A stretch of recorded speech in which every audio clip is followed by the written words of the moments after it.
আল্লাহ তাআলা এই জন্য বলছেন ইল্লা মান তাবা ওয়া আমানা ওয়া আমিলা আমালান সালিহান ফাউলাইকা ইউবাদদিলুল্লাহু সাইয়্যাতিহিম হাসানাত ওয়া কানাল্লাহু গফুরার রহিমা।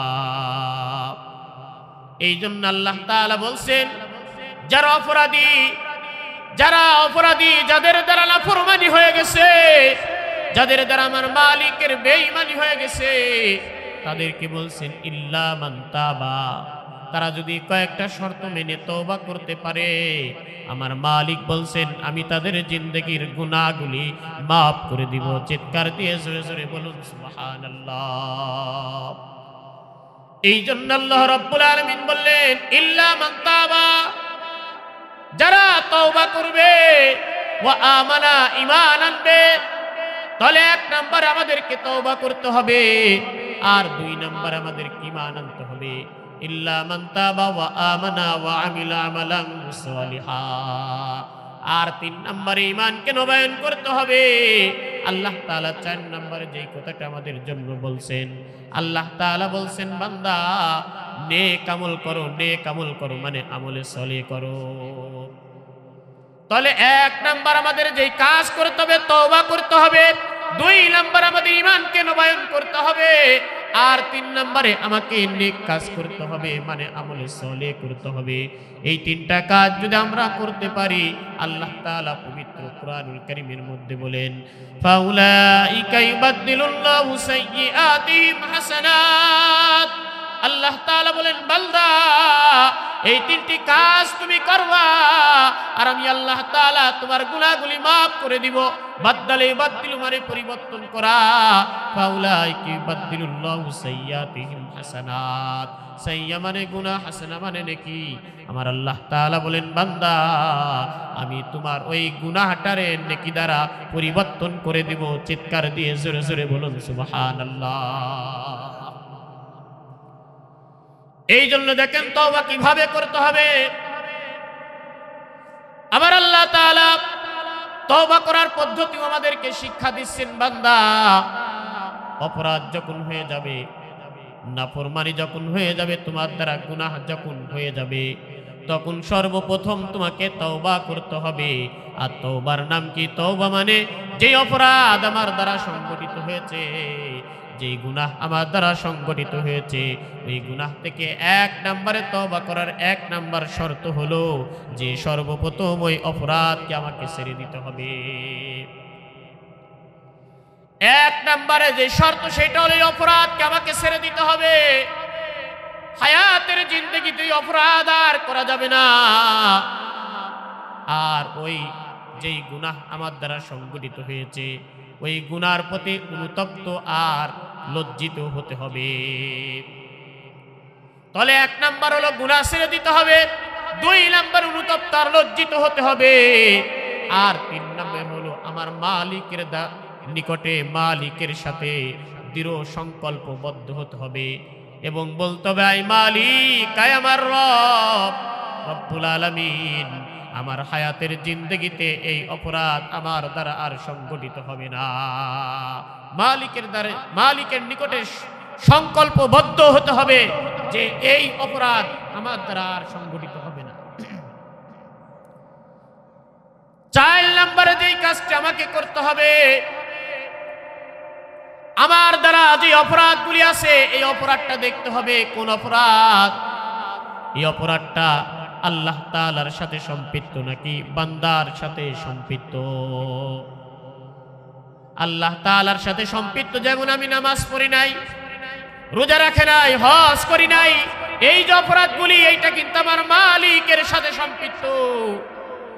আর আমি আমার বোনের 100 জায়গা জোর করে ফাঁকি দিয়ে রেজিস্ট্রি করে নিয়েছি, আমি অপরের জমির আইল ঠেলে তার জমির ভিতরে প্রবেশ করেছি, আমি অপরের হক নষ্ট করেছি। এই যে অপরাধগুলি, এই অপরাধগুলি হলো বান্দার সাথে সম্পৃক্ত। আল্লাহ তাআলার সাথে যে অপরাধগুলি সম্পৃক্ত ওইটা আল্লাহ তাআলার নিকটে তওবা করতে হবে। আর বান্দার সাথে যে অপরাধগুলি সম্পৃক্ত এই অপরাধটা বান্দার থেকে মাপ নিতে হবে, তা না হলে জিন্দেগিতেও আল্লাহ তাআলা ওই বান্দাকে ওই অপরাধের কারণে বান্দার হক নষ্ট করার কারণে আল্লাহ তাআলা তাকে মাফ করবেন না। এই জন্য মুসলমান বন্ধুগণ আমার, এইভাবে যদি আমরা তওবা করতে পারি, ইস্তেগফার করতে পারি, আল্লাহ তাআলা আমাদের জিন্দেগির গুনাহগুলি মাফ করে দিবেন।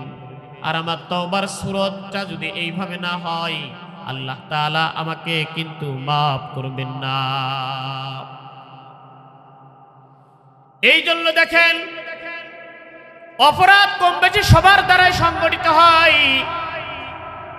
আল্লাহর নবী, বিশ্ব নবী রাহমাতাল লিল আলামিন, তার যত সাহাবী ছিল, এই সাহাবীদের দ্বারাও মাঝে মধ্যে ভুল করবে, কখনো বা কোন সময় অপরাধ সংগঠিত হয়েছে, কিন্তু তাদের অপরাধ সংগঠিত হওয়ার সঙ্গে সঙ্গে আমার মালিকের নিকটে রওনা জারি আর কান্নাকাটি করে দিয়েছেন। মালিকের কুদরতি কদমে সেজদায় লুটিয়ে পড়ে কান্দে, মালিক ও মাওলা, অপরাধ হয়ে গেছে, মাফ করে দাও, বুঝতে পারি না অপরাধ হয়ে গেছে, মাফ করে দাও। এইভাবে তারা রওনা জারি করেছে। কিন্তু তাদের মধ্যে আর আমাদের মধ্যে পার্থক্য হলো, আমরা অপরাধ করার পরে আমাদের অপরাধের উপরে আমরা অটল আর অবিচল, ঠিক কিনা? অপরাধ করার পরে নরম নাই, মালিকের দরবারে আমি যাবার ফিরে আসবো, আমার দ্বারা অপরাধ হয়ে গেছে, আমরা ফিরে আসি না। এই জন্য দেখেন, সাহাবায়ে কেরামের দ্বারা যখনই কোনো অপরাধ সংগঠিত হয়ে গেছে, এই অপরাধ থেকে তারা কিভাবে মালিকের নিকট থেকে মাপ নিয়েছেন। যতক্ষণ পর্যন্ত মালিক মাফ করে নাই, যতক্ষণ পর্যন্ত আমার আল্লাহ মাফের ফয়সালা করেন নাই, ততক্ষণ পর্যন্ত তারা আমার মালিকের নিকটে রওনা জারি আর কান্নাকাটি সারে নাই। আল্লাহর নবী, বিশ্ব নবীর একজন জলিল ও কদর সাহাবী হযরতে সালাবাতুল আনসারী রাদিয়াল্লাহু তাআলা আনহু, আর একজন সাহাবী হলো হযরত সাঈদ ইবনে আব্দুর রহমান। এই যে দুইজন সাহাবী, সাঈদ ইবনে আব্দুর রহমানের বাড়ি হলো মদিনায়, আর সালাবাতুল আনসারীর বাড়ি হলো মক্কাতুল। সাঈদ ইবনে আব্দুর রহমানের বাড়ি হলো মক্কায়, আর সালাবাতুল আনসারীর বাড়ি হলো মদিনায়। এই যে দুইজন সাহাবী, এই দুইজন সাহাবীর মাঝে আল্লাহর নবী ভ্রাতৃত্বর বন্ধন সৃষ্টি করে দিলেন, তাদের মাঝে একটা ভ্রাতৃত্বর সম্পর্ক তৈরি করে দিলেন আল্লাহর নবী, বিশ্ব নবী রাহমাতাল লিল আলামিন। এই যে সম্পর্ক একটা হয়ে গেল, হঠাৎ করে একটা জিহাদের ডাক আসলো। আল্লাহর নবী সাঈদ ইবনে আব্দুর রহমানকে বললেন জিহাদের ময়দানে যেতে হবে। সাঈদ ইবনে আব্দুর রহমান সালাবাতুল আনসারী তার বন্ধুকে বললেন, ভাই আমি তো জিহাদের ময়দানে যাব, তো আমার বাড়ির, আমার পরিবারের একটু দেখাশোনার দায়িত্ব আপনাকে নিতে হবে। আল্লাহর রাসূলের সাথে সাঈদ ইবনে আব্দুর রহমান তিনি জিহাদের ময়দানে চলে গেলেন, আর সালাবাতুল আনসারী রাদিয়াল্লাহু তাআলা আনহু তার বন্ধু, তার পরিবারের দেখাশোনার দায়িত্ব তিনি নিয়োজিত থাকলেন। কিন্তু দেখেন, শয়তান, যারা একটু ভালো মানুষ তাদের পিছনে বড় শয়তান যায়। এই জন্য দেখেন, যারা একটু আল্লাহর রাস্তায় চলে তাদেরকে শয়তান বেশি বেশি ধোঁকা দেওয়ার চেষ্টা করে, আর যারা আল্লাহর রাস্তায় নেয় তাদের কাছে কোনো শয়তান লাগে না, তাদের নিয়ে শয়তানের কোনো টেনশন নাই। কিন্তু যখনই দেখছে একটা মানুষ ভালো হয়ে যাচ্ছে, যখনই দেখছে একটা মানুষ নামাজি হয়ে যাচ্ছে, আল্লাহওয়ালা হয়ে যাচ্ছে, তো একে কিভাবে গুনাহের রাস্তায় নামানো যায়, এই চক্রান্ত শয়তানের ভিতরে বিরাজমান, এবং শয়তান তাকে নিয়ে চিন্তা ফিকির করতে থাকে। এই সাহাবীর নিকটে শয়তান চলে এসেছে। সাহাবী সে বলছে, ও সালাবাতুল আনসারী, সুযোগ একটা যাচ্ছে, তোমার বন্ধু তো বাড়ি নাই, আর তোমার বন্ধুর যে স্ত্রী এটা বড় সুন্দরী, এই জন্য এই সুযোগে তুমি একটা কিছু করো। চিৎকার দিয়ে বলুন নাউযুবিল্লাহ। শয়তান তাকে ধোঁকা দিচ্ছে। এ মুসলমান বন্ধুগণ আমার, এইবার সালাবাতুল আনসারী রাদিয়াল্লাহু তাআলা আনহু এই যে শয়তানের ধোঁকায় পড়ে গেলেন, শয়তানের কুমন্ত্রণায় পড়ে গেলেন। শয়তান তার দিলটা ঘুরাইয়া দিল, আর এই সালাবাতুল আনসারী রাদিয়াল্লাহু তাআলা আনহু তার বন্ধুর বাড়ি দেখাশোনা করছিলেন, তার পরিবারকে দেখাশোনা করছিলেন। এই মুহূর্তে তিনি হঠাৎ করে বাড়ির ভিতরে প্রবেশ করে ওই যে সাইদ ইবনে আব্দুর রহমানের ওয়াইফ যেই রুমের ভিতরে থাকতো ওই রুমের ভিতর প্রবেশ করলে ওই রুমের ভিতর প্রবেশ করার সঙ্গে সঙ্গে তার বন্ধু ওয়াইফের বাম হাতখানা ধরে ফেললেন। বাম হাতখানা যখন ধরে ফেললেন বন্ধুর ওয়াইফ বলতে লাগলো, ও সালাবাতুল আনসারী, ইত্তাকিল্লাহ, তুমি আল্লাহ তাআলাকে ভয় করো। ইত্তাকিল্লাহ, তুমি আল্লাহ তাআলাকে ভয় করো। তুমি কি ভুলে গেছো তুমি না আল্লাহর রাসূলের সাহাবী? তুমি না আল্লাহর রাসূলের সাহাবী? তুমি কি ভুলে গেছো আমি না তোমার ভাইরা মানো? তার বন্ধু হযরতে সালাবাতুল আনসারী রাদিয়াল্লাহু তাআলা আনহুকে খুঁজতে খুঁজতে পাহাড়ের চূড়ায় চলে যায়। পাহাড়ের চূড়ায় গিয়ে দেখি সালাবাতুল আনসারী রাদিয়াল্লাহু তাআলা আনহু আমার মালিকের দরবারে রওনা জারি করে, আই মালিক, আয় আল্লাহ, আয় রব, অপরাধ করে ফেলেছি, অন্যায় করে ফেলেছি, আমার ভাইয়ের আমানত নষ্ট করেছি, আল্লাহ তুমি আমাকে মাফ করে দাও। ও মালিক, তুমি যদি মাফ না করো আমি আর দুনিয়ায় কার দরবারে যাইব, কার দরবারে প্রার্থনা করব? এইবার সাইদ ইবনে আব্দুর রহমান পিছন থেকে গিয়ে বলে, ভাই, ও ভাই, ও সালাবাতুল আনসারী, চলো, আল্লাহর নবী, বিশ্ব নবী মদিনার মধ্যে এসেছে। ও ভাই, চলো রসুলের দরবারে যাই। তোমার ঘটনা রসুলের দরবারে গিয়ে বলো, রসুল তোমার গুনাহ মাফের রাস্তা বের করে দিবেন। চিৎকার দিয়ে জোরে জোরে বলুন সুবহানাল্লাহ। এইবার সালামা বলে, ভাই, আমি তো বড় অপরাধী, আমি তো বড় আসামি, আমি আমার মালিকের দরবারে জাহান্নামের আসামি। এই জন্য ভাই আমি মদিনার মধ্যে যেতে পারি, তবে আমি ভালো মানুষের বেশে যাব না, আমি তো জাহান্নামের আসামি। আমি রসুলের দরবারে হাজির হব আসামির বেশে, আসামির বেশে। এই জন্য আমার হাতে রশি লাগাও, রশি বেঁধে আমাকে টানতে টানতে আল্লাহর রসুলের দরবারে নিয়ে যাও। চিৎকার দিয়ে সরে সরে বলুন সুবহানাল্লাহ। হযরতে সাইদ ইবনে আব্দুর রহমান ফারুক, কারণ বন্ধু তাছাড়া যায় না। এইবার সাইদ ইবনে আব্দুর রহমান সালাবাতুল আনসারীর হাতে রশি লাগাইলেন। রশি লাগাইয়া টানতে টানতে রসুলের দরবারের দিকে নিয়ে যায়। সালাবাতুল আনসারী বলে, ওগো বন্ধু সাইদ ইবনে আব্দুর রহমান, আমি আগে রসুলের দরবারে যাইব না, আগে চলো যাই আলীর দরবারে যাই। আলীর দরবারে যাই, দেখি আলী আমার কোন রাস্তা বের করে দিতে পারে কিনা, আমার অপরাধ থেকে নিষ্কৃতির কোন রাস্তা বের করে দিতে পারে কিনা। আলীর দরবারে যাই। হযরত আলী রাদিয়াল্লাহু তাআলার দরবারে গেলেন। দরবারে যাইয়া যখন তার ঘটনা বর্ণনা করলেন, আলী বললেন, জানি না আল্লাহ তাআলা তোমাকে মাফ করবে কি করবে না আমি জানি না, তবে ও সালাবাতুল আনসারী, এই মুহূর্তে আমার দরবার থেকে নেমে যাও, আমার বাড়ির থেকে নেমে যাও। আমি জানি না তোমাকে মাফ করবে কি করবে না, তবে এই মুহূর্তে আমার বাড়ির থেকে তুমি নেমে যাও। হযরত সালাবাতুল আনসারী বলে, আলী যেহেতু আমার রাস্তা বের করে দিল না, যাই ওমরের নিকটে যাই, দেখি ওমর আমার কোন রাস্তা বের করে দেয় কিনা। হযরত ওমরে ফারুক রাদিয়াল্লাহু তাআলা দরবারে যখন গেলেন, যাইয়া বললেন, ভাই ওমর, এই যে আমি অপরাধ করেছি, আমার ভাইয়ের আমানতকে নষ্ট করেছি, আমার ওই গুনাহ থেকে নিষ্কৃতির রাস্তা একটা তুমি বের করে দাও।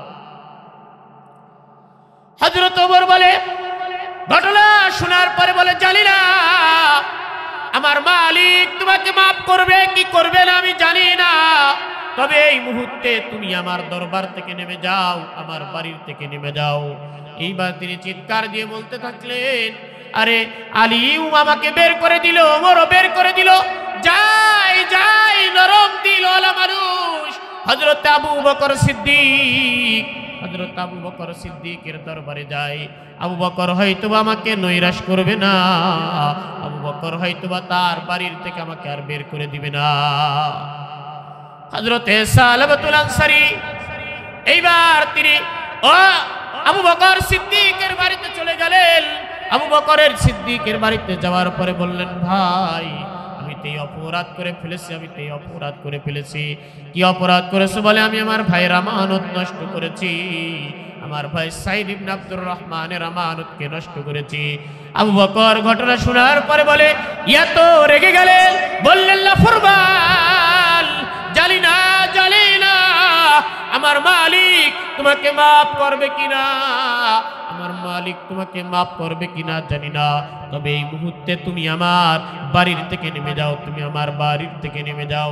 সালাবাতুল আনসারী দুই চোখের পানি ছেড়ে দিয়ে বলে, আই রব, চেয়েছিলাম তোমার রাহমাতাল লিল আলামিনের দরবারে যাইব না, তোমার রাসূলের দরবারে যাইব না, চেয়েছিলাম আমার অপরাধটা তোমার রাসূল না জানো, কিন্তু রব্বুল আলামিন আলীও তো আমাকে নৈরাশ করলো, ওমরও নৈরাশ করলো, আবু বকরও নৈরাশ করলো।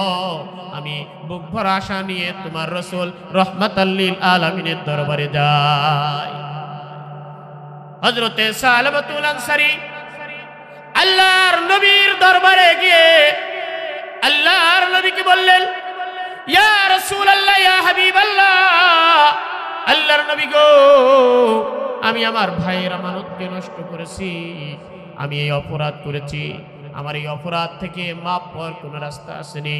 আল্লাহর নবী আমাকে রাস্তা বের করে দেন, আমি আমার মালিকের দরবারে তওবা করতে চাই, আমি আমার মালিকের দরবার থেকে পবিত্র হতে চাই। আল্লাহর রাসূলের দরবারে যখন বললেন, সাইদ ইবনে আব্দুর রহমানের রেখে যাওয়া আমানত, ওই আমানত আমি হাত দিয়ে নষ্ট করেছি। আল্লাহর রাসূল এত রাগান্বিত হয়ে গেলেন, এত রেগে গেলেন, সালাবাতুল আনসারীর উপরে এত রেগে গেলেন, বললেন, ও সালাবাতুল আনসারী, আল্লাহ তাআলা তোমাকে মাফ করবে কি করবে না আমি জানি না, তবে এই মুহূর্তে তুমি আমার নিকট থেকে সরে যাও, আমার মালিকের সাথে বোঝাপড়া করো, আমার মালিক তোমাকে মাফ করে কিনা আমি জানি না। এই যে এতক্ষণ পর্যন্ত দৌড়াদৌড়ি করেছিলেন এই সালাবাতুল আনসারীর সাথে তার বন্ধু সাইদ ইবনে আব্দুর রহমান ছিল এবং তার একজন কলিজার টুকরা সন্তান হযরতে খানসা রাদিয়াল্লাহু তাআলা আনহা ছিল। তার কলিজার টুকরা সন্তান রাসূল যখন তারে বের করে দিল, রাসূলের দরবার থেকে তারে যখন বের করে দিল, এইবার সন্তানে বাবাইকে বলে, বাবা, আলী বের করে দিয়েছে, তোমার সঙ্গে ছিলাম, ওমর বের করে দিয়েছে, তোমার সাথে ছিলাম, আবু বকর বের করে দিয়েছে, তাও তোমার সাথে ছিলাম। বাবা গো, রাহমাতাল লিল আলামিন যখন তার দরবার থেকে তোমাকে বের করে দিল, ওগো বাবা, আমি আর আমাদের বাড়িতে তোমার জায়গা দিব না, বাবা গো, তোমার সাথে আমি আর থাকতে পারবো না, তোমার সঙ্গে আমি আর থাকতে পারবো না গো বাবা, যাও তোমার মালিকের নিকট থেকে তুমি মাপ নিয়ে চলে আসো। আরে এতক্ষণ পর্যন্ত কলিজার টুকরা সন্তান ও বাবার পাশে ছিল, রাসূল যখন বের করে দিল, সন্তান ও বাবার পাশ থেকে সরে যায়। আরে অপরাধ করার কারণে এখন এই সালাবাতুল আনসারীর অবস্থা এমন যে তার পাশে কেউ নাই, কেউ নাই। ওই মদিনার মানুষগুলি সালাবাতুল আনসারীর দিকে তাকাইও না, আনসারীর দিকে কোথাও বলে না। এই সালাবাতুল আনসারী এইবার চিৎকার করতে করতে মালিকের নিকটে বলে, মালিক, আলীর দরবারে গেলাম, আলী আমাকে বের করে দিল, ওমরের দরবারে গেলাম, ওমর আমাকে বের করে দিল, আবু বকরের দরবারে গেলাম, আবু বকর আমাকে বের করে দিল। বুক ভরা আশা নিয়ে রাহমাতাল লিল আলামিনের নিকটে গিয়েছিলাম, গো আল্লাহ, তোমার হাবিব ও তোমার হাবিবের দরবার থেকে আমাকে বের করে দিল। এই জন্য মালিক, আই রব, দুনিয়ার আর কোন মানুষের নিকটে যাইব না, আই রব, তোমার দরবারে আবেদন পেশ করলাম। এইভাবে আল্লাহ তাআলার নিকটে রওনাদারি করছে, দৌড়াচ্ছে, দৌড়াইতে দৌড়াইতে দৌড়াইতে ওই যে আবার পাহাড়ের চূড়ায় উঠে গেলেন। পাহাড়ের চূড়ায় উঠে মালিকের দরবারে এমন ভাবে রওনা জারি করলেন, মালিক কি বলেন, আই রব, অপরাধ তো করেছে, অনেক বড় অপরাধ, কিন্তু আমার কি ক্ষমা হবে না? আমার কি মাফ হবে না গো আল্লাহ? তোমার দরবারে আমি মাপ চাই মালিক, আমাকে তুমি মাফ করে দাও। অনেক দিন এইভাবে ওই পাহাড়ের চূড়ায় বসে বসে রওনা জারি করছেন আমার মালিকের দরবারে।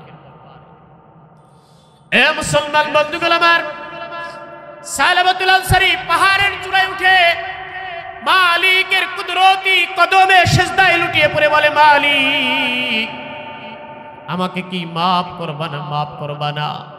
যখন দীর্ঘদিন কেটে যায়, সালাবাতুল আনসারী মালিকের কুদরতি কদমে সিজদায় লুটিয়ে পড়ে বলে, মালিক আই রব, আমার মাপের যদি রাস্তা না থাকে আমি তো জাহান্নামের আযাব সহ্য করতে পারবো না।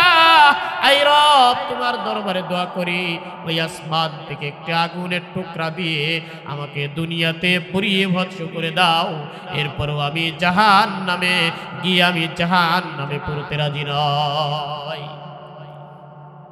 আই রব, আমার গুনাহ যদি মাফ না হয় তাহলে তুমি তোমার আরশ থেকে জাহান্নাম থেকে একটি জাহান্নামের আগুনের টুকরা দিয়ে আমাকে পুড়িয়ে ভস্ম করে দাও।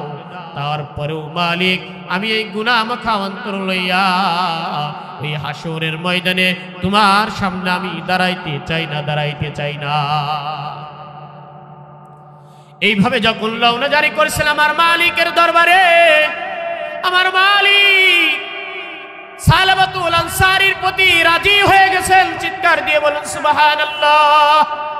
সালাবাতুল আনসারীর প্রতি রাজি হয়ে গেছেন আমার মালিক।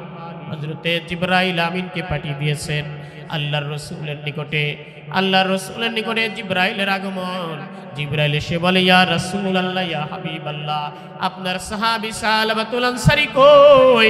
আল্লাহর নবী বলে, জানি না, সালাবাতুল আনসারীর খবর তো জানি না, সালাবাতুল আনসারী কোথায়? হযরতে জিবরাইল আমিন বলেন, আল্লাহর নবী গো, আপনার সালাবাতুল আনসারীকে ডাক দেন, আপনার সালাবাতুল আনসারীকে খুঁজে নিয়ে আসেন। আল্লাহ তাআলা সালাবাতুল আনসারীর জন্য সুসংবাদ পাঠিয়েছেন। চিৎকার দিয়ে সুরে সুরে বলুন সুবহানাল্লাহ। আল্লাহর নবী তার দিলের মধ্যেও কিন্তু উম্মতের দয়া, উম্মতের মায়া অনেক, যেটা বুঝায় শেষ করা যাবে না, বলে শেষ করা যাবে না। ও মুসলমান বন্ধুগণ আমার, আল্লাহর নবী বিশ্ব নবী এইবার সাহাবীদেরকে বললেন, আলীকে বললেন, আলী রে, ওমরকে বললেন, ওমর রে, আবু বকরকে বললেন, আবু বকর, যাও যাও, তোমার বন্ধু, তোমাদের বন্ধু সালাবাতুল আনসারীকে খুঁজে নিয়ে আসো। হঠাৎ করে মজলিস থেকে একজন বুড়া সাহাবী হযরতে সালমান ফারসি রাদিয়াল্লাহু তাআলা উঠে বলেন, ইয়া রাসূলুল্লাহ, ইয়া হাবিবাল্লাহ, আল্লাহর নবী গো, আপনার সালাবাতুল আনসারীর খোঁজ করতে আমার ভাইদের সঙ্গে আমিও যেতে চাই। ওগো আল্লাহর নবী, আমি বয়স্ক মানুষ, আমি বুড়া সাহাবী, হয়তোবা সালাবাতুল আনসারী আমার কথা শুনবে। আল্লাহ রাসূল বললেন, ঠিক আছে যাও। এই চারজনের একটি কাফেলা ওই যে চলে গেল সালাবাতুল আনসারী রাদিয়াল্লাহু তাআলা আনহুকে খোঁজ করার জন্য।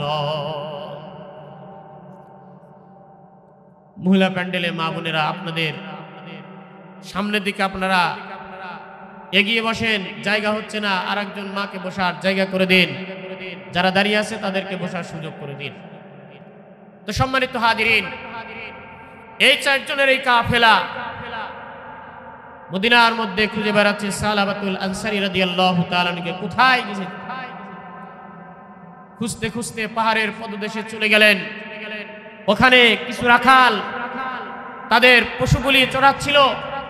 রাখালদেরকে জিজ্ঞাসা করলেন, ভাই এইখানে কি এমন কোনো মানুষ আছে, এই আকৃতির কোনো মানুষ আছে? তো বলছে, আমরা তো তা জানি না, তাকে চিনি না, তবে অনেক দিন হলো পাহাড়ের চূড়ায় থেকে কিসের জন্য একটি আওয়াজ আসে, কান্নার যে আওয়াজ ভেসে আসে, পাহাড়ের পদদেশে ভেসে আসে। ভেসে আসার কারণে আমরা যেই গরু ছাগলগুলি চড়াই, এই গরু ছাগলগুলি তার কান্নার রওনাজারিতে এই আওয়াজে তারা ভালোভাবে ঘাসে মুখ লাগাই না। চিৎকার দিয়ে বলুন সুবহানাল্লাহ। তবে তোমরা একটু খোঁজ নিয়ে দেখো, হতে পারে সালাবাতুল আনসারী হয়তোবা পাহাড়ের চূড়ায় আছে। চিৎকার দিয়ে বলুন সুবহানাল্লাহ। এ মুসলমান বন্ধুগণ আমার, এই চারজনের কাফেলা হযরতে ওমরে ফারুক, হযরত আলী, হযরত আবু বকর, হযরতে সালমান ফারসি রাদিয়াল্লাহু তাআলা আনহু এইবার পাহাড়ের চূড়ায় চলে গেলেন। পাহাড়ের চূড়ায় গিয়ে দেখেন হযরতে সালাবাতুল আনসারী রাদিয়াল্লাহু তাআলা আনহু আমার রব্বে কারীমের দরবারে সিজদায় লুটিয়ে পড়ে, আল্লাহ তাআলার কুদরতি কদমে সিজদায় লুটিয়ে পড়ে কান্নাকাটি করার বলে, আই মালিক, আই রব, মাফ কর মালিক, মাফ করে দাও রব্বুল আলামিন। মদিনার মানুষগুলি কেউ আমার সঙ্গে কথা বলে না, আমার কলিজার টুকরা সন্তানও আমার পাশে নাই, আমার আপনজনেরাও আমার পাশে নাই। আল্লাহর নবী আমাকে বের করে দিল গান্না, আই রব তুমি মাফ করবালি, মাফ করবালি। এইভাবে যখন রব্বে কারীমের দরবারে কুদরতি কদমের সিজদায় লুটিয়ে পড়ে যখন রওনাদারি করছিলেন, পাশের থেকে ওমর কানে কানে দিয়ে বলে, ও ভাই সালাবাতুল আনসারী, আসো আসো, আর রওনাদারি করা লাগবে না, আসো তোমার সুসংবাদ এসেছে। ও সালাবাতুল আনসারী, আসো, মদিনায় যায়, আল্লাহর নবী তোমাকে ডেকেছি, আল্লাহর নবী তোমাকে খোঁজ করেছে। ও সালাবাতুল আনসারী। এইবার সালাবাতুল আনসারী মাথাটা উঠানোর পরে ওমরকে বলছেন, ভাই তোমরা না আমাকে মদিনার থেকে তেরে দিলে, তোমরা না তোমাদের দরবার থেকে বের করে দিলে, ও আবু বকর তুমি না তোমার দরবার থেকে আমাকে বের করে দিলে, ও আলী তুমি না তোমার দরবার থেকে আমাকে বের করে দিলে, আমি মদিনায় যাব না, আমি মদিনাতে যাইব না। তারা বলে, ও সালাবাতুল আনসারী চলো চলো চলো, আল্লাহ তাআলা তোমার জন্য সুসংবাদ দিয়েছে। চিৎকার দিয়ে সুরে সুরে বলুন সুবহানাল্লাহ। বলে আল্লাহর নবীকে আমার নাম নিয়ে আমাকে ডেকেছে। বলে হ্যাঁ হ্যাঁ আল্লাহর নবী তোমাকে ডেকেছে। বলে হ্যাঁ আল্লাহর রাসূল যদি বলে তাহলে আমি যাব। এইবার বলে না, আমি এইভাবে যাব না, মদিনার মধ্যে আমি আসামির বেশে যাব, আমি আসামি, আমি একজন জাহান্নামের আসামি, আমি একজন অপরাধী, আমি আমার ভাইয়ের আমানতের খেয়ানতকারী, আমি আসামির বেশে আল্লাহর নবীর দরবারে যাব, আল্লাহর রাসূলের নিকটে যাব। এইবার তারা চারজন সাহাবী আর সালাবাতুল আনসারী রাদিয়াল্লাহু তাআলা আনহু এইবার মদিনার দিকে রওনা দেয়। ওই পাহাড় চূড়া থেকে মদিনার বর্ডার পার হয়ে মদিনার ভিতরে প্রবেশ করি, মদিনার দিকে রওনা দেয়, আল্লাহর রাসূলের দরবারের দিকে রওনা দেয়। ওই আসতে আসতে ফজরের নামাজের সময় হয়ে গেল। আল্লাহর নবী বিশ্ব নবী নিজে ফজরের ইমামতি করছেন, সাহাবীরা পিছনে দাঁড়িয়ে আল্লাহর রাসূলের পিছে দাঁড়িয়ে নামাজ আদায় করছে। আল্লাহর নবী সাহাবীদেরকে নিয়ে ফজরের জামাতের সাথে নামাজ আদায় করছেন। আল্লাহর নবী সূরা ফাতিহা পড়লেন। ইতিমধ্যে আবু বকর, ওমর, আলী, সালমান ফারসি আর সালাবাতুল আনসারী ফজরের নামাজে এসে আল্লাহর রাসূলের সাথে শরীক হয়ে গেল। চিৎকার দিয়ে জোরে জোরে বলুন সুবহানাল্লাহ। আল্লাহর নবী ইমামতির দায়িত্ব আছেন আর সাহাবীরা পিছনে মুক্তাদির দায়িত্ব পালন করছেন। ওই যে ফজরের জামাতে শরীক হয়ে গেলেন, ফজরের জামাতে শরীক হয়ে যাওয়ার পরে আল্লাহর রাসূল সূরা ফাতিহা তেলাওয়াত করলেন, আলহামদুলিল্লাহি রাব্বিল আলামিন আর রহমানির রহিম মালিকি ইয়াউমিদ্দিন ইয়্যাকা না'বুদু ওয়া ইয়্যাকা নাস্তাঈন ইহদিনাস সিরাতাল মুস্তাকিম সিরাতাল লাযীনা আন'আমতা আলাইহিম গায়রিল মাগদুবি আলাইহিম ওয়ালাদ-দাল্লিন আমিন। এরপর আরেকটি সূরা যখন তেলাওয়াত শুরু করলেন, আল্লাহর রাসূল নতুন একটি সূরা যখন তেলাওয়াত শুরু করলেন, কোন সূরাটি তেলাওয়াত শুরু করলেন? আল্লাহর রাসূল যখন সূরাতুত তাকাসুর তেলাওয়াত শুরু করলেন, আল্লাহকুমুত তাকাসুর এই আয়াতে কারিমা যখন তেলাওয়াত করলেন, আয়াতে কারিমা তেলাওয়াত শেষ নাই হতে হতে ওই মসজিদে নববীতে বিকট জোরে একটি আওয়াজ হইল, আর সালাবাতুল আনসারী জমিনের উপরে পড়ে গেল। এই আয়াতে কারিমা তেলাওয়াত শ্রবণ করার সঙ্গে সঙ্গে সালাবাতুল আনসারী বিকট একটি আওয়াজ দিয়ে ওই মসজিদে নববীর মধ্যে পড়ে গেলেন। আল্লাহর রাসূল আওয়াজটি যখন কানে শুনতে পেলেন, তাড়াতাড়ি করে নামাজটি শেষ করে দিলেন। শেষ করে দিয়ে সালমান ফারসিকে বলেন, ও সালমান, দেখো আমার সালাবার কি হলো, আমার সালাবার কি হলো রে, দেখো আমার সালাবার, দেখো সালাবার কি হয়েছে। হযরতে সালমান ফারসি রাদিয়াল্লাহু তাআলা আনহু ওই সালাবাতুল আনসারী রাদিয়াল্লাহু তাআলা আনহুর পাশে গিয়ে হাতটি ধরে দেখলেন, গাটি ধরে দেখলেন, আল্লাহর রাসূলকে জানাইলেন, আল্লাহর হাবিব গো, আপনার সালাবা আর দুনিয়াতে নাই, আপনার সালাবার দুনিয়াতে নাই। আল্লাহর হাবিব গো, আপনার সালাবার দুনিয়াতে নাই, আপনার সালাবা দুনিয়া থেকে বিদায় নিয়ে চলে গেছে। আল্লাহর নবী, বিশ্ব নবী দুই চোখের পানি ছেড়ে দিয়ে সাহাবীদেরকে বললেন, ও আমার সাহাবীরা, দেখো দেখো আমার সালাবা এমন তওবা করেছে, এমন তওবা করেছে। ও আমার সাহাবীরা, আমার সালাবা এমন তওবা করেছে, এই তওবাটি যদি মদিনার সমস্ত মানুষকে বন্টন করে দেওয়া হয়, তাহলে মদিনার সমস্ত মানুষের জন্য এই সালাবার এই তওবাটা যথেষ্ট হয়ে যাবে। চিৎকার দিয়ে জোরে জোরে বলুন সুবহানাল্লাহ। ও মুসলমান বন্ধুগণ আমার, এতক্ষণে তার মেয়ে তার পাশে দাঁড়াই না, তারা ফঞ্জরেরা তার পাশে দাঁড়াই না। এখন যখন বাবার ইন্তেকালের কথা শুনেছে, তার মেয়ে সে বাবার লাশটা ধরে জড়িয়ে ধরে কান্নাকাটি করে আর বলে, বাবা তোমাকে ঘৃণা করেছিলাম, তোমার পাশে আমরা যাইনি। ওগো বাবা, এইটা আল্লাহর রাসূলের জন্য। ও বাবা, এখন তো তুমি তোমার আল্লাহ আর তোমার রাসূলকে সন্তুষ্ট করেছো, কিন্তু এখন বাবা তোমাকে তো আর আমরা পাই না। ও বাবা, অভিমান বেয়াদবি মাফ করবা বাবা গো, আমাদেরকে ছেড়ে তুমি দুনিয়া থেকে বিদায় নিয়ে চলে গেলে। এই কথা বলে আর বাবার লাশটা ধরে কলিজার টুকরা সন্তান রওনা জারি করে। আল্লাহর রাসূল তার কন্যা সন্তানটিরে বললেন, ও খানসা, আর আর ব্যথা দিও না, আর আমার এই ভাঙ্গা দিলে ব্যথা দিও না রে, আর দিও না, হয়েছে তোমার বাবা দুনিয়া থেকে বিদায় নিয়ে চলে গেছে, কিন্তু তোমার বাবা নিজের অপরাধ গুনাহ আল্লাহ তাআলার নিকট থেকে মাপ নিয়ে দুনিয়া থেকে বিদায় নিয়েছে। চিৎকার দিয়ে জোরে জোরে বলুন সুবহানাল্লাহ।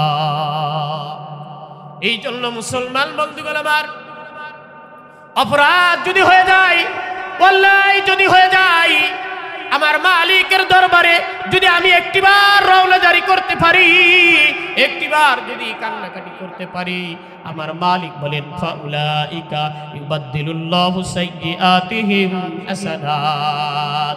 আমার মালিক বলেন, বান্দা তওবা যদি তুমি করতে পারো, ইস্তেগফার যদি তুমি করতে পারো, তাহলে আমি আল্লাহ তাআলা তোমার হায়াতের জিন্দেগির গুনাহ মাফ করে দিব। তাই লয় বাদদিলু মানে পরিবর্তন করা, মানে আমার হায়াতের জিন্দেগির গুনাহগুলি মাফ করে দিয়ে আমার মালিক ওই গুনাহের জায়গাটা নেকি দ্বারা পরিপূর্ণ করে দিবেন। চিৎকার দিয়ে জোরে জোরে বলুন সুবহানাল্লাহ। এই জন্য মুসলমান বন্ধুগণ আমার, ওই যে সালাবাতুল আনসারীর যে অপরাধ করেছিল, ভাইয়ের আমানতকে নষ্ট করেছিল, এরপরে যখন নিজের ভুলটা বুঝতে পেরেছেন, নিজের অপরাধটা যখন বুঝতে পেরেছেন, তখনই মালিকের দরবারে রওনা জারি করেছেন, কান্নাকাটি করেছেন। যতক্ষণ পর্যন্ত মালিক জিন্দেগির গুনাহগুলি মাফ করেন নাই, ততক্ষণ পর্যন্ত মালিকের কুদরতি কদমটাও সালাবাতুল আনসারী কিন্তু সারে নাই। আমার মালিক সালাবাতুল আনসারীকে মাফ করে দিয়ে আল্লাহর নবীর নিকটে সুসংবাদ পাঠিয়ে দিলেন, কোরআনের আয়াত নাযিল করে দিলেন। আল্লাহ তাআলা জানিয়ে দিলেন, ওমান তাবা মিন বাদি ওমান তাবা মিন বাদি যুলমিহি, যেই ব্যক্তি অপরাধ করার পর, অন্যায় করার পরে তওবা করবে, মিন বাদি যুলমিহি, তার অপরাধ সংগঠিত হওয়ার পরে বুঝতে পেরে যখন তওবা করবে, ইস্তেগফার করবে, যখন মালিকের দরবারে রওনাদারি করবে, ওয়াসলাহা, আল্লাহ তাআলা তাকে সংশোধন করে দিবেন। আইয়াতুবাল্লাহ, আল্লাহ তাআলা তওবা কবুল করবেন, আল্লাহ তাআলা তওবা কবুল করবেন, আল্লাহ তাআলা তাকে মাফ করে দিবেন। এই জন্য মুসলমান বন্ধুগণ আমার, আল্লাহ তাআলা চান বান্দা অপরাধ করার পরে আমি মালিকের দরবারে আবার আসুক, ফিরে আসুক, আমি মালিক তার জিন্দেগির গুনাহ মাফ করে দিয়ে তার শান আর মান আমি আল্লাহ তাআলা আরো বৃদ্ধি করে দিই। চিৎকার দিয়ে জোরে জোরে বলুন সুবহানাল্লাহ। আল্লাহ তাআলা বান্দার অপরাধ মাফ করে দিয়ে শান আর মান কি পরিমাণে বৃদ্ধি করতে পারেন, কি পরিমাণে বৃদ্ধি করতে পারেন। হাদিসের মধ্যে এসেছে মুসলমান বন্ধুগণ আমার, হাদিস শরীফের মধ্যে এসেছে আইয়ামে জাহিলিয়াতের যুগে যেই মানুষগুলি ছিল, ওই মানুষগুলি পৃথিবীর মধ্যে সবথেকে নিকৃষ্টতম মানুষ ছিল। হাদিসের মধ্যে এসেছে আইয়ামে জাহিলিয়াতের যুগ এমন একটি জামানা, কিয়ামত পর্যন্ত ওই রকম একটি যুগ আর আসবে না। কত নিকৃষ্ট যুগ, কিয়ামত পর্যন্ত আর আসবে না। অর্থাৎ ওই জামানার মানুষগুলি যারা ছিল তারা এত পাপী, এত বড় অপরাধী ছিল, যে অপরাধগুলি এখন পর্যন্ত আমাদের দ্বারা সংগঠিত হয়। কিন্তু মুসলমান বন্ধুগণ আমার, ওই আইয়ামে জাহিলিয়াতের যুগের মানুষগুলি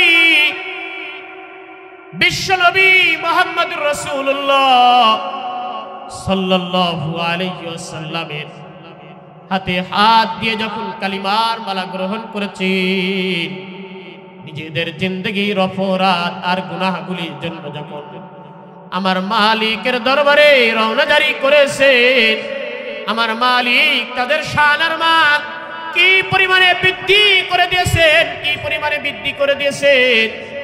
আল্লাহর নবীর একজন জলিল কদর সাহাবী কাতিবুল ওহী, পরবর্তীতে এসে আল্লাহর রাসূলের উপরে যে ওহী নাজিল হইতো, ওই ওহী লেখার দায়িত্ব পর্যন্ত তিনি পেয়েছেন। এইরকম একজন সাহাবী হযরতে দাহিয়াতু কলবি রাদিয়াল্লাহু তাআলা, এই দাহিয়াতু কলবি একদিন আল্লাহর রাসূলের দরবারে এসে গৌরাগরি করে আর বলে, আল্লাহর নবী গো, আল্লাহ বুঝি আমাকে মাফ করবে না, আল্লাহ বুঝি আমাকে ক্ষমা করবে না। বলে কেন রে ও দাহিয়া, কেন? বলে আল্লাহর নবী গো, আমার দ্বারা এমন অপরাধ সংঘটিত হয়েছে, এমন অপরাধ সংঘটিত হয়েছে যে অপরাধটা দুনিয়ার কোনো মানুষ করতে পারে না। আল্লাহ রাসূলের নিকটে দাহিয়াতু কলবির নিজের অপরাধটা বর্ণনা করছেন। আল্লাহ রাসূলের নিকটে বলেন, ইয়া রাসূলুল্লাহ, ইয়া হাবিবাল্লাহ, আল্লাহর নবী গো, আমি যখন আইয়ামে জাহিলিয়াতের যুগের মধ্যে ছিলাম, ওই আইয়ামে জাহিলিয়াতে যুগের মধ্যে নারী জাতিকে তারা দেখতে পারতো না। কন্যা সন্তান যদি কারো ভূমিষ্ঠ হইতো, ওই কন্যা সন্তানটি জীবিত মাটির মধ্যে পুঁতে রেখে দিত। চিৎকার দিয়ে জোরে জোরে বলুন নাউযুবিল্লাহ। আল্লাহর নবী গো, আমার স্ত্রীর গর্ভে একটি কন্যা সন্তান হয়, এই কন্যা সন্তানটি আমার স্ত্রী আমার চোখ ফাঁকি দিয়ে, আমি বিদেশ যাওয়ার সময় আমার স্ত্রীকে বলে গিয়েছি, ওগো স্ত্রী, তোমার গর্ভে যদি কন্যা সন্তান হয়, তাহলে এই কন্যা সন্তানটি জীবিত অবস্থায় মাটির মধ্যে পুঁতে রেখে দিবা। কিন্তু একজন মা তার কলিজার টুকরা সন্তান কখনোই মাটির মধ্যে জীবিত অবস্থায় পুঁতে রাখতে পারে না। এটা কখনোই সম্ভব না, মায়ের দ্বারা এটা কখনোই সম্ভব নয়। সন্তান হয়েছে তো হয়েছে, কন্যা সন্তান হয়েছে, চিৎকার দিয়ে বলুন সুবহানাল্লাহ। মুসলমান বন্ধুগণ আমার, সন্তান যখন দুনিয়ার মধ্যে চলে আসলো, দাহিয়াতু কলবির স্ত্রী কলিজার টুকরা সন্তানকে জীবিত অবস্থায় মাটির মধ্যে পুঁতে রাখতে পারলেন না। ও মুসলমান বন্ধুগণ আমার, দাহিয়াতু কলবি বাড়ি চলে আসলেন। আসার পরে তিনি তার চোখকে ফাঁকি দিয়ে এই সন্তানটা রেখেই দিলেন। আস্তে আস্তে ধীরে ধীরে এইভাবে সন্তানটি বড় হতে লাগলো।